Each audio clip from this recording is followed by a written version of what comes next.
गृह मंत्री बार बार कहते हैं ना, आप क्रोनोलॉजी समझिए। क्रोनोलॉजी क्या है?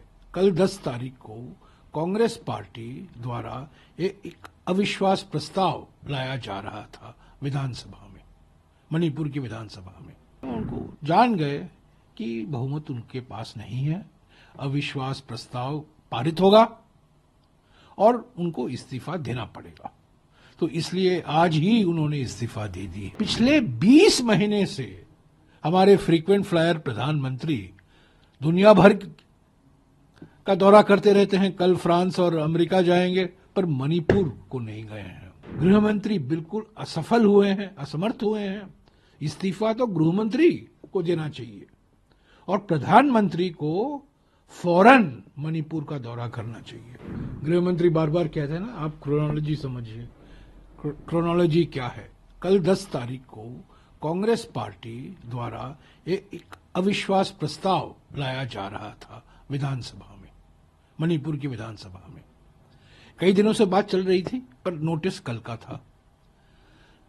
मुख्यमंत्री ने एक माहौल बन गया था कि यह अविश्वास प्रस्ताव आ रहा है और बहुमत उनके पास नहीं है। बड़ी बड़ी बातें की मुख्यमंत्री ने, पर अंत में उनको जान गए कि बहुमत उनके पास नहीं है, अविश्वास प्रस्ताव पारित होगा और उनको इस्तीफा देना पड़ेगा। तो इसलिए आज ही उन्होंने इस्तीफा दे दी है। मैं समझता हूं ये उनकी मजबूरी थी। सैकड़ों लोग मारे गए हैं मई 2023 से। 60,000 लोग बेघर विस्थापित हुए हैं, प्रॉपर्टी जलाई गई है, तनाव है। समाज में लोग आपस में जो मिलकर काम करते थे, मिलजुल कर, वो वातावरण बदल गया है। एक भय का वातावरण है, शक का वातावरण है। और पिछले 20 महीने से हमारे फ्रीक्वेंट फ्लायर प्रधानमंत्री दुनिया भर का दौरा करते रहते हैं। कल फ्रांस और अमेरिका जाएंगे, पर मणिपुर को नहीं गए हैं। तो ये देरी हुई है। इस्तीफा, मुख्यमंत्री की इस्तीफा जो अभी दिया गया है, उसमें देरी हुई है, पर जिम्मेदारी तो गृह मंत्री की है। गृह मंत्री थी, ये तो एक कठपुतली थे बीरेंद्र सिंह। असली सूत्रधार तो गृह मंत्री थे, उनको तो सारा आउटसोर्स किया था प्रधानमंत्री ने। गृह मंत्री क्यों अपनी जिम्मेदारी नहीं पहचानते हैं? इस्तीफा तो उनको देना चाहिए। और प्रधानमंत्री 20 महीने से क्यों नहीं गए हैं मणिपुर?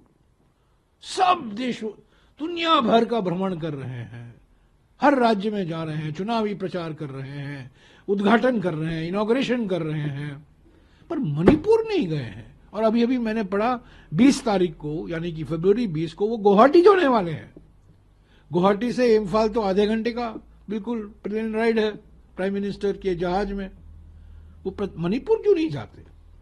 तो ये इस्तीफा पहला कदम है।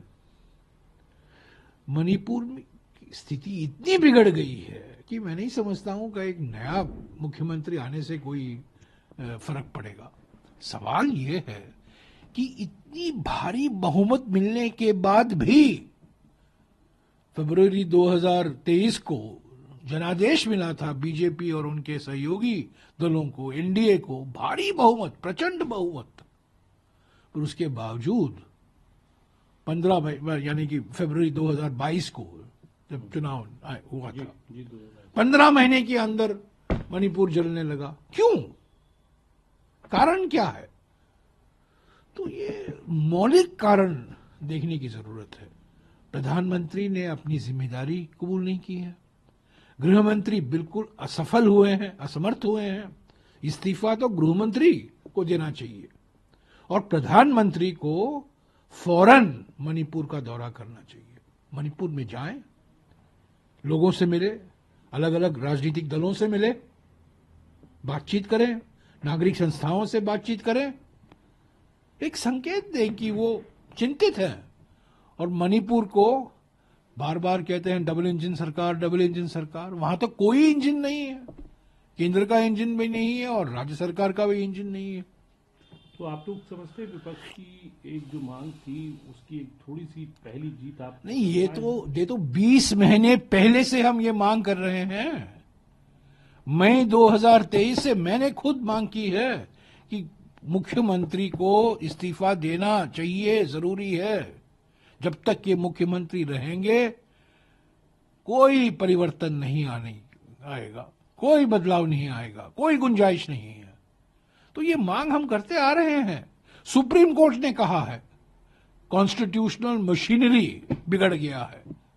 एग्जैक्ट शब्द जो सुप्रीम कोर्ट ने कहा था पिछले साल, कॉन्स्टिट्यूशनल मशीनरी का ब्रेकडाउन हो चुका है, सुप्रीम कोर्ट ने कहा है। और देखिए ना, एक पिछले साल एक रेजिग्नेशन ड्रामा भी रचाया गया था। वो इस्तीफा चिट्ठी था, फाड़ा गया, ऐसा लगा कि सारे लोग चाहते थे कि ये मुख्यमंत्री वहीं रहें। पर जब अविश्वास प्रस्ताव का सवाल आया और कल अविश्वास प्रस्ताव एडमिट होने वाला था, उस पर चर्चा होने वाली थी, आज ही फोन गया दिल्ली से, संदेशा गया गृह मंत्री से कि इस्तीफा दो। साहिब ने इस्तीफा मांगा है क्योंकि कल साहिब फ्रांस और अमेरिका जा रहे हैं। पर साहिब मणिपुर को क्यों नहीं जाते? सवाल तो यह है। सवाल मुख्यमंत्री का इस्तीफा का नहीं है, वो तो होना ही था। पर गृह मंत्री अपनी जिम्मेदारी क्यों नहीं स्वीकारते? और प्रधानमंत्री क्यों नहीं आज तक मणिपुर गए हैं? मणिपुर के राजनीतिक दलों से क्यों नहीं मिले हैं? नागरिक संस्थाओं से क्यों नहीं मिले हैं? एक बार मणिपुर के बारे में उन्होंने कुछ कहा हो तो मुझे बताइए। 120 मिनट का लंबा भाषण किया था पार्लियामेंट में और 2 मिनट उन्होंने मणिपुर की बात की। 2 मिनट, और वो भी औपचारिकता थी।